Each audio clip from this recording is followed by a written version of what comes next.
پچھلی ویڈیو میں ہم نے دیکھا کہ ایک چھوٹے سے مچھروں کے گاؤں نے پوری دنیا کو حیران کیا، لیکن اصل کھیل ابھی شروع ہوا تھا، کیونکہ دبئی نے ایک ایسا قدم اٹھایا کہ جسے اس وقت دنیا کے بڑے بڑے معاشی ماہرین بہت خطرناک قرار دے رہے تھے، لیکن یہی فیصلہ بعد میں دبئی کو اربوں ڈالر کمانے والا شہر بنا گیا۔ آج ہم جانیں گے کہ دبئی نے بغیر تیل کے دنیا کو کیسے شکست دی، اور آخر میں یہ بھی کہ موجودہ مشرق وسطیٰ کی جنگوں کے بعد دبئی کا مستقبل روشن ہے یا خطرے میں ہے۔ وہ فیصلہ جس نے پوری دنیا کا رخ بدل دیا، یہ 1970 کی دہائی تھی۔ پورٹ راشد کامیاب ہو چکی تھی، جہاز آ رہے تھے، سامان اتر رہا تھا، اور دبئی کی معیشت پہلی بار تیزی سے چلنا شروع ہو گئی تھی۔ اب عام حکومت کیا کرتی؟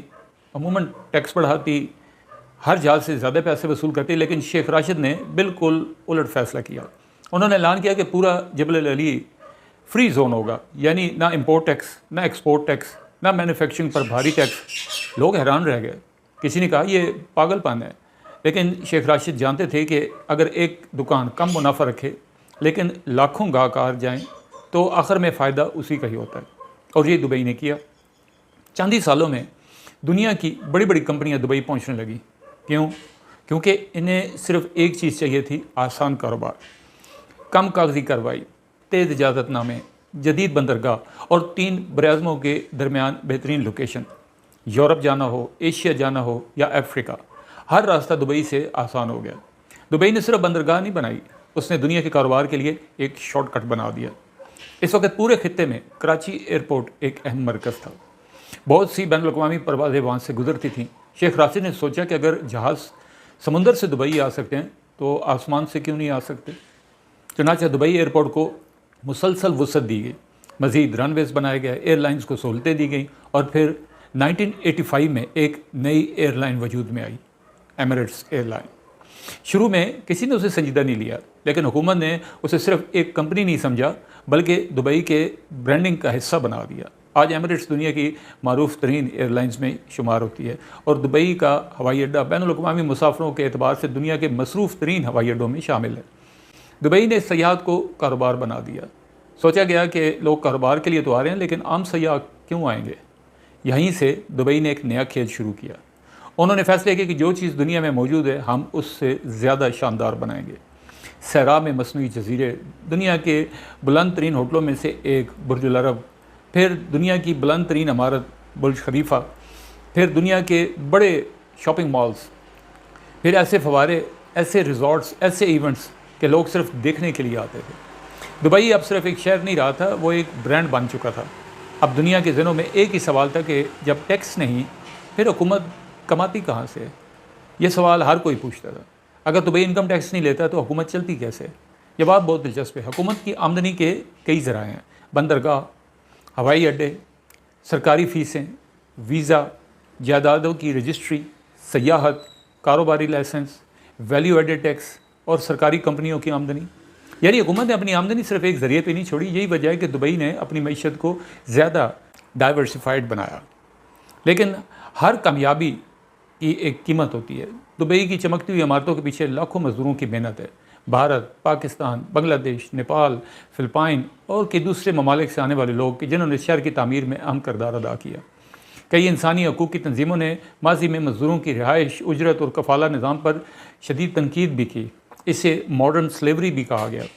دوسری طرف متحدہ عرب امارات نے گزشتہ چند برسوں میں مزدور قوانین میں مختلف اصلاحات بھی متعارف کروائی ہیں، جن میں ملازمت تبدیل کرنے کے بعد قوانین میں نرمی اور کارکنوں کے تحفظ سے متعلق اقدامات شامل ہیں۔ اس لیے دبئی کی کہانی صرف کامیابی کی نہیں بلکہ مسلسل بہتری اور تنقید دونوں کی ہے۔ اب آتے ہیں موجودہ صورتحال کی طرف۔ 2023 کے بعد مشرق وسطیٰ میں کئی بڑے تنازعات نے پوری دنیا کو متاثر کیا۔ غزہ کی جنگ، بحر احمر پر بحری جہازوں پر حملوں کے باعث شپنگ روٹس میں تبدیلیاں، اور ایران، اسرائیل اور دیگر علاقائی کشیدگی۔ کیا دبئی بھی متاثر ہوا؟ مختصر جواب ہے ہاں، لیکن محدود حد تک۔ کچھ عرصہ کے لیے فضائی راستوں میں تبدیلیاں آئیں، انشورنس اور شپنگ کے اخراجات بڑھے، خطے میں سرمایہ کاروں نے احتیاط برتی، لیکن دوسری طرف دبئی نے اپنا نسبتاً مستحکم معیشت، مضبوط انفراسٹرکچر اور عالمی مالیاتی نظام ہونے کی وجہ سے سرمایہ کاری کو اپنی طرف متوجہ رکھنا جاری رکھا۔ یہی وجہ ہے کہ دبئی کی ریئل اسٹیٹ، سیاحت اور بین الاقوامی کاروبار نے اب بھی نمایاں سرگرمی برقرار ہے۔ گو کہ کچھ جنگ کی وجہ سے جو اثرات پڑے اس میں ریئل اسٹیٹ پہ بھی افیکٹ پڑا۔ اس کے علاوہ انویسٹرز یہاں سے کافی تعداد میں چلے گئے، لیکن دبئی کا بیس اتنا اسٹرانگ ہے کہ کوئی لمبا عرصہ تک اس سے دور نہیں رہ سکتا۔ اور اب اس وقت بھی جب کہ ایران کی مسلسل گولہ باری جاری ہے، لیکن وہ بھی صرف کویت پر، بحرین پر، قطر پر، عمان پر، لیکن یو اے ای نے اپنے آپ کو اس صورتحال میں کافی حد تک محفوظ کر لیا ہے۔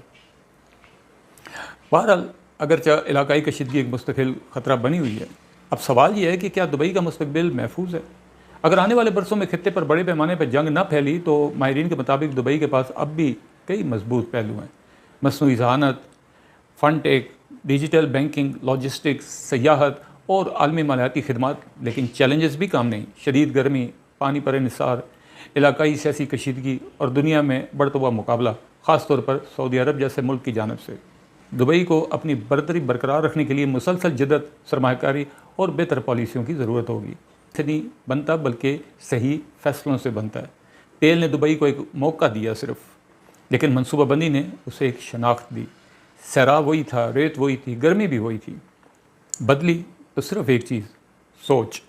اور شاید اسی لیے آج دنیا دبئی کو صرف ایک شہر نہیں بلکہ ایک کامیاب معاشی تجربہ سمجھتی ہے۔